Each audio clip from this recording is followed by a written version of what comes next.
کہا کہ ہم نے اس کا جنازہ پڑھا، وہی قریب قبرستان میں دفن کر دیا، خط لکھ دیا اس کے گھر، آپ کا بچہ دین قرآن پڑھتے پڑھتے دنیا سے رخصت ہو گیا، صبر کریں، اللہ صبر عطا فرمائے۔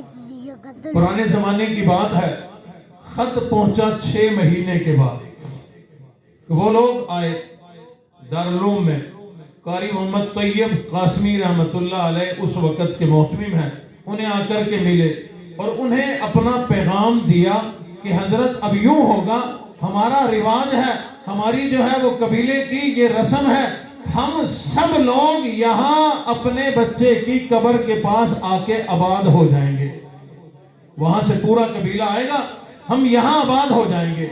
حضرت نے فرمایا ہم کیسے اتنے قبیلے کو کیسے جگہ دیں گے، کیسے سنبھالیں گے؟ انہوں نے کہا پھر دوسرا راستہ یہ ہے کہ ہم اپنے بچے کی میت کو نکال کے اپنے علاقے میں لے جائیں۔ حضرت نے فرمایا یہ بھی ممکن نہیں، وہ اس لیے ٹھیک ہے، دین کا طالب علم تھا، ہمارا ایمان ہے اس کی میت کا 6 مہینے میں کچھ بھی نہیں بگڑا ہوگا، لیکن پھر بھی ہے تو رب کا راز، اللہ کا راز، پتہ نہیں کس حال میں ہو۔ بڑا سمجھایا، وہ لوگ نہ مانے، بالآخر انہوں نے قاری محمد طیب قاسمی صاحب نے مولانا شمس الحق افغانی رحمت اللہ علیہ کے پاس بھیج دیا کہ برادری کے ہیں، علاقے کے ہیں، اپنی زبان میں سمجھائیں گے۔ انہوں نے بھی بڑا سمجھایا، نہ مانے۔ بالآخر حضرت نے غصے میں فرمایا اگر اللہ کا راز کھولنا ہے تو جاؤ، وہ قبر ہے تمہارے بچے کی، قبر پہ پہنچا دیا۔ وہ لوگ جب قبر کھولنے لگے، مدرسے کے تمام اساتذہ آ گئے، علماء آ گئے، طلباء آ گئے، اس مجمع کو دیکھ کر اہل علاقہ بھی آ گئے، بے شمار لوگ وہاں پر جمع ہو گئے۔ جب اس لڑکے کی طالب علم کی، دین والے کی قبر ہٹائی گئی، مٹی ہٹائی گئی، لہد جو کھولی، عینی شاہدین نے لکھا ہے اتنی زبردست قبر سے خوشبو آئی کہ پورا علاقہ معطر ہو گیا۔ علامہ شمس الحق افغانی رحمت اللہ علیہ نے فرمایا چلو یہ تو بہت اچھا ہوا، اس طالب علم کی قبر کو اللہ نے دین کی برکت سے جنت کا باغ بنا دیا۔ میت نکالی گئی، جب دیکھا گیا اس میت یعنی دین کے طالب علم کا کفن تو کیا میلا ہوگا، جسم کا بھی کچھ نہیں بگڑا، بالکل صحیح سلامت ہے، جیسے دنیا سے رخصت نہیں ہوا، ابھی سویا ہوا ہے۔ اس کی میت کو ایک ڈبے کے اندر ڈال کر رکھ کر اسے افغانستان کے لیے روانہ کر دیا۔ دارالعلوم دیوبند سے ٹرین کے ذریعے یہاں لاہور لایا گیا، لاہور کے ذریعے پشاور لانا تھا، پھر آگے روانہ کرنا تھا۔ اللہ کی شان ہے، جب پشاور ریلوے اسٹیشن پہ پہنچے، ایکسائز والوں نے، پولیس والوں نے اس جگہ کو روک لیا، اس ڈبے کو روک لیا، کہنے لگے کہ بتلاؤ اس میں کیا ہے؟ انہوں نے کہا اس کے اندر قرآن والے کی میت ہے، دین والے کی میت ہے۔ انہوں نے کہا نہیں ہماری بھی زندگی گزر گئی، میت سے اتنی اعلیٰ خوشبو نہیں آیا کرتی۔ سبحان اللہ۔ ایک سائز والے کہنے لگے ہمیں یوں لگتا ہے کہ تم لوگ کستوری سمگلنگ کر رہے ہو،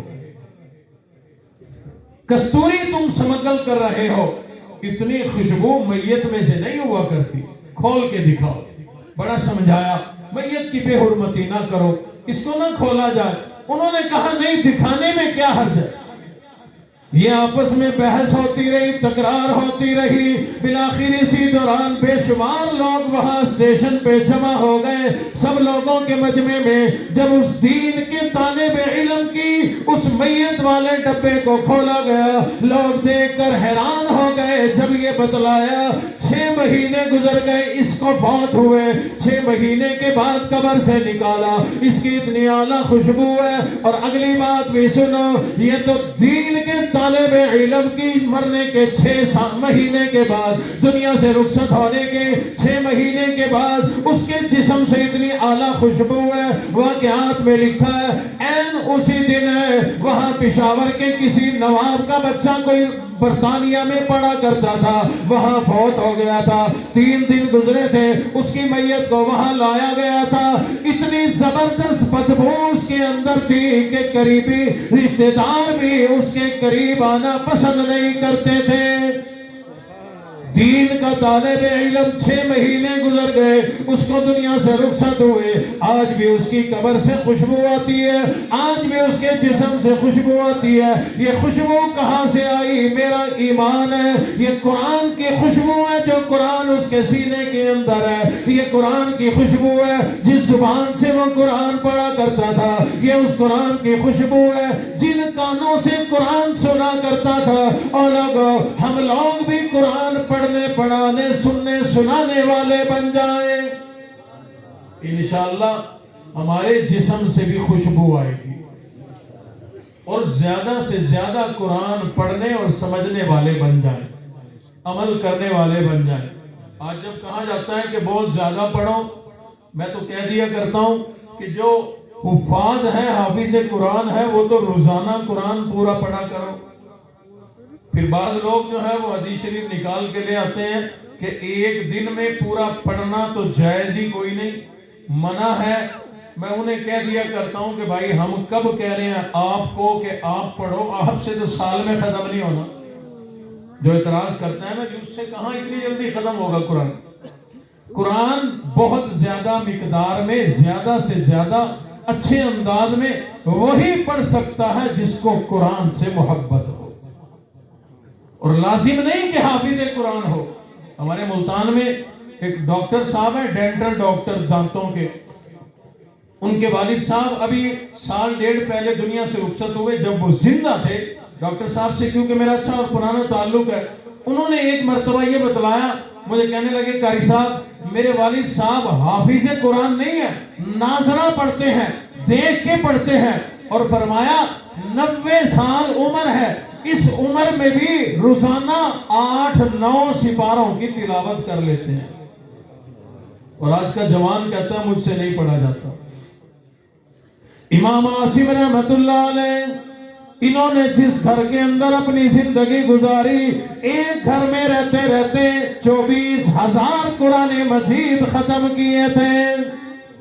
انہی کے شاگرد امام شیبہ رحمت اللہ علیہ، انہوں نے اپنے گھر کے اندر رہتے رہتے اپنے گھر کے اندر 18,000 قرآن مجید ختم کیے۔ علامہ انور شاہ کشمیری رحمت اللہ علیہ نے اپنے واقعات میں لکھا، فرماتے ہیں کشمیر میں میرے ایک چاچا تھے، انہوں نے صرف اپنے گھر کے اندر 4,000 قرآن مجید ختم کیے تھے۔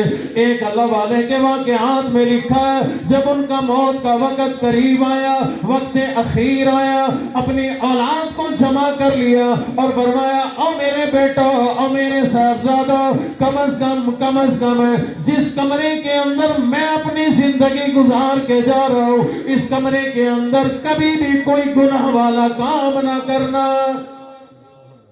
بیٹوں نے کہا ابا منع کرو تو پوری دنیا کے لیے، ہر جگہ کے لیے منع کرو، آپ صرف اس کمرے کے لیے کیوں منع کر رہے ہو؟ فرمایا کہ بہتر تو یہی ہے زندگی میں کوئی غلط کام نہ کرنا، کوئی غلط جملہ نہ بولنا، خاص طور پر میرے اس کمرے کے اندر کوئی گناہ گاری والا کام نہ کرنا، گناہ والی بات نہ کرنا۔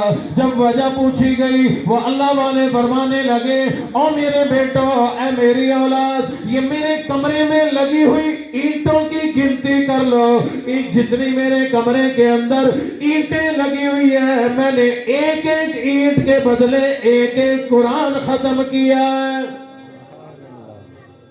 آج مسلمان کہتا ہے قرآن پڑھنا بڑا مشکل ہے۔ کہاں سے مشکل ہے؟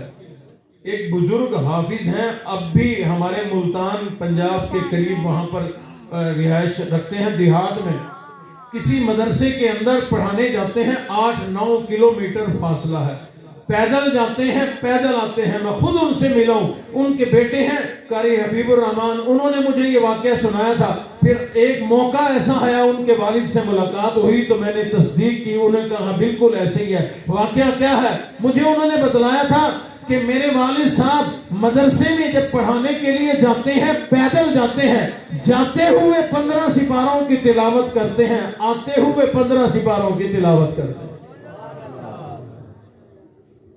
میرے والد گرامی حضرت مولانا قاری محمد حنیف ملتانی رحمت اللہ علیہ، سید حسین احمد مدنی رحمت اللہ علیہ کے شاگرد بھی تھے، مرید بھی تھے، بلکہ مجھے نام نہیں یاد، کسی عالم نے کئی سارے علماء کا اسی سٹیج سے جو ہے وہ گفتگو کرتے ہوئے نام لیا، میں سن رہا تھا، تو حضرت لاہوری رحمت اللہ علیہ بھی میرے والد گرامی کے پیر و مرشد ہے، خواجہ خان محمد رحمت اللہ علیہ بھی میرے والد گرامی کے پیر و مرشد ہے۔